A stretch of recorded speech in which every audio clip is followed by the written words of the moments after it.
A very good morning, students. This is Dr. Archana Tiwari, Assistant Professor, Department of Business Administration, SPC Government College, Ajmer.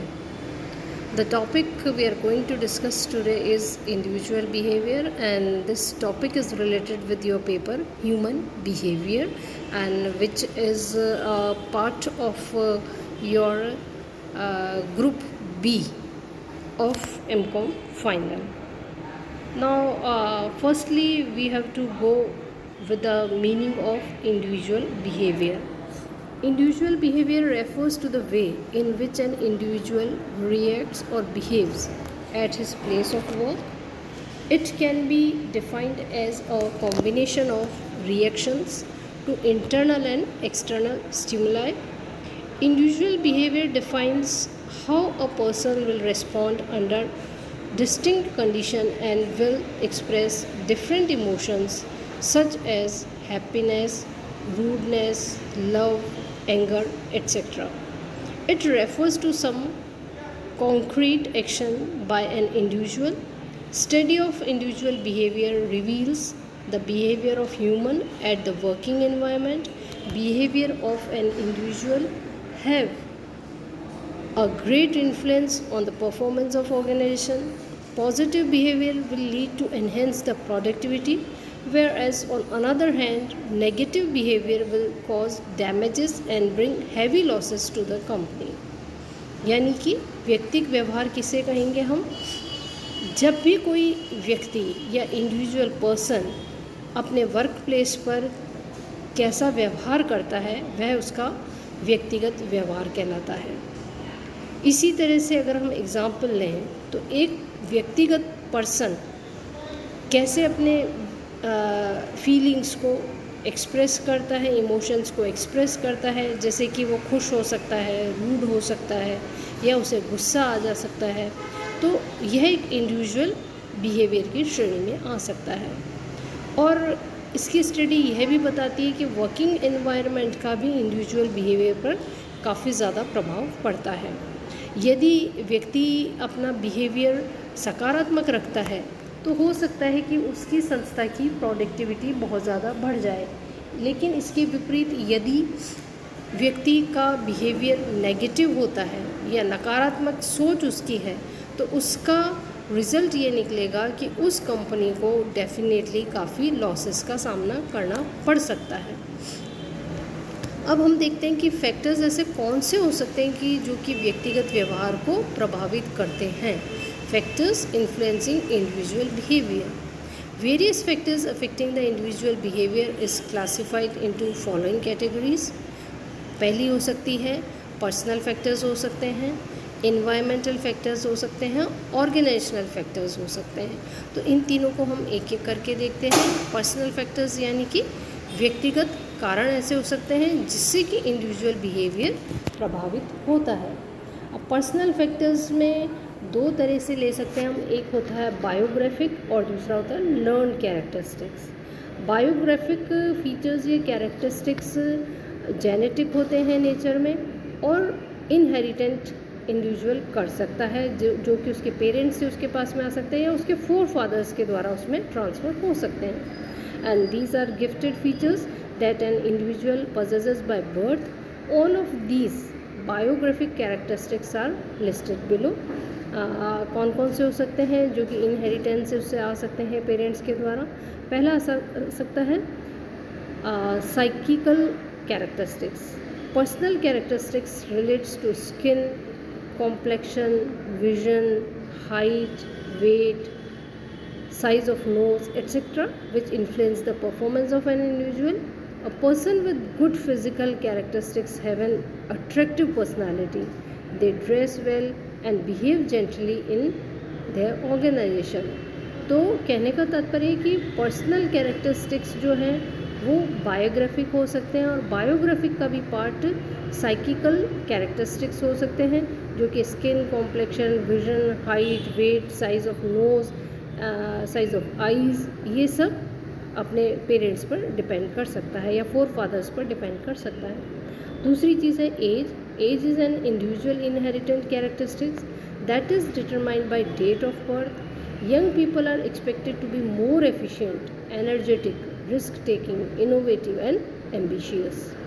While the persons who are at the age of retirement, it may be possible that their working efficiency may decrease due to the decline in their health. इसी तरह gender हो सकता है. Gender is an inherent characteristics as being a man और women is genetic in nature. Women are expected to be more emotional than men and generates high turnover rates. It is due to more likeliness of women quitting their jobs citing personal reasons. इसी तरह religion हो सकता है या धर्म हो सकता है. Religious values of individual influence distinct aspects of his her behaviour in organization. Highly religious persons is stricter towards following moral values, ethics and code of conduct while performing their roles. Marital status, वैवाहिक situation कैसी है? Researchers indicate that with marital status, responsibilities of individual goes inclined, and for them having a steady proper job becomes more important. Such employees have less absences, low turnovers and more job satisfactions. दूसरा आता है learn characteristics. इससे पहले वाला जो था वो biological factors पे से रिलेटेड था. दूसरा हो सकता है learn characteristics. Learn characteristics refers to the changes in person's behaviour that comes from his her interactions with environment. Personality हो सकती है उसकी, व्यक्तित्व. Personality solely do not refer to physical characteristics of persons but indicates the growth of individuals' psychological system. These are the personal traits of persons that comprises of patience, extrovertness, dominance, aggressiveness, etc. Another thing we can take is perception. It is viewpoint of individual through which it interprets a particular situation. Perception is defined as a process via which information enters mind and an interpretation takes place for providing some sensible meaning to the word. Values यानी मूल्य, ये भी एक तरह से global beliefs हैं जो कि गाइड करते हैं कि डिफरेंट टाइप्स के एक्शंस या जजमेंट्स अलग अलग सिचुएशंस में कैसे लिए जाने चाहिए. It comprises of idea of an individual that is based on good, right and desirable options. Now in this diagram you can see different personal factors like जो कि इंडिविजुअल बिहेवियर को इन्फ्लुएंस करते हैं. तो पर्सनल फैक्टर्स में हम देख रहे हैं कि बायोग्राफिक कैरेक्टरिस्टिक्स हो सकते हैं जिसमें कि साइकिकल हो सकते हैं, age, gender and region. Learn characteristics में जैसे कि अभी हमने देखा पर्सनालिटी आ सकता है, परसेप्शन एंड वैल्यूज़. सेकेंड आता है एनवायरमेंटल फैक्टर्स जो कि अभी हम आगे इसमें पढ़ेंगे.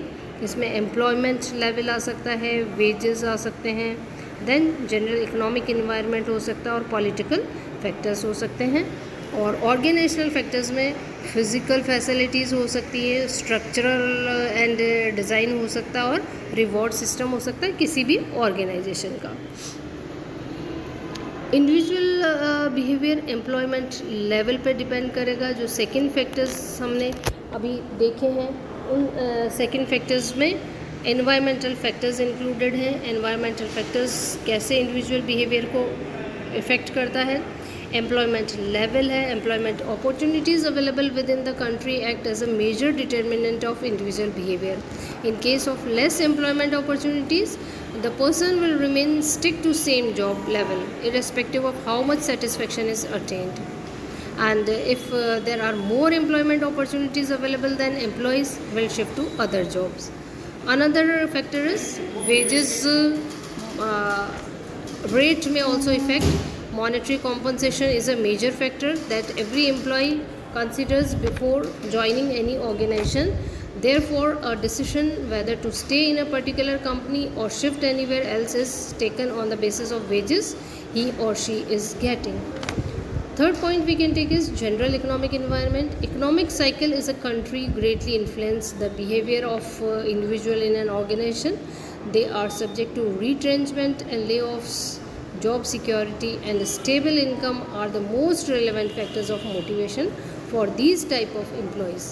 whereas employees of public sector undertakings are not affected by economic positions within the country as they receive their fixed salaries irrespective of economic conditions. So these were the points related with the individual behavior. In our next lecture, we'll go through different factors or the process of behavior.